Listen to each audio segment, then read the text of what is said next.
10 jours après la défaite des Bleus en finale de Coupe du Monde, Kylian Mbappé a enfin pris la parole pour réagir aux provocations d'Emiliano Martinez, le gardien de but argentin, et des supporters. Et le moins que l'on puisse dire, si est que la star du PSG n'a pas le temps de jouer au petit jeu du camp adverse.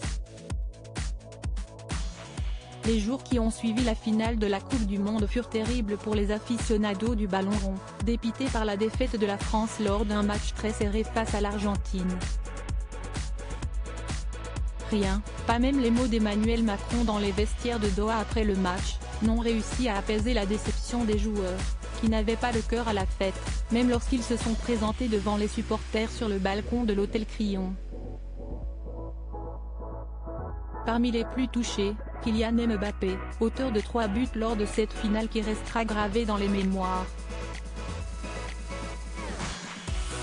Après la défaite des Bleus, la star de l'équipe de France avait dû faire face aux moqueries d'Emiliano Martinez, le gardien de but argentin, qui avait d'abord encouragé ses coéquipiers à respecter 1 minute de silence pour Kylian Mbappé lors des célébrations de l'équipe dans les vestiaires.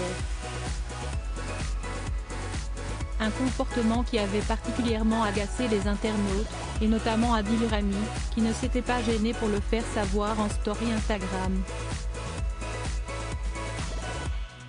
Kylian Mbappé les traumatise tellement qu'il célèbre plus la victoire contre notre prodige, que la Coupe du Monde, avait-il écrit.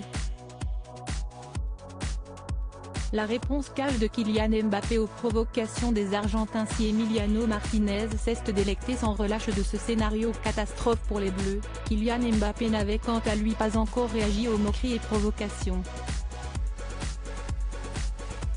Si est désormais chose faite, puisque la star du PSG s'est enfin exprimée ce mercredi 28 décembre après la victoire du PSG lors d'un match de Ligue 1 face à Strasbourg, au Parc des Princes.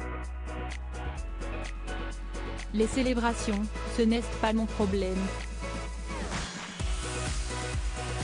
Il ne faut pas perdre d'énergie dans des choses aussi futiles, l'important pour moi si est de donner le meilleur de moi-même pour le club. A-t-il confié. Pas énervé pour un sou contre Lionel Messi, témoin de la haine des Argentins contre lui, Kylian Mbappé a affirmé avoir discuté avec lui après le match et l'avoir félicité, car c'était la quête d'une vie pour lui. On va attendre que Léo revienne pour qu'on puisse recommencer à gagner les matchs et marquer des buts, a-t-il ajouté. De quoi calmer les supporters argentins également, qui s'étaient amusés à insulter et ridiculiser Kylian Mbappé dans les rues de Buenos Aires lors du défilé des joueurs, brandissant notamment un faux cercueil en feu avec la tête de Kylian Mbappé collée dessus.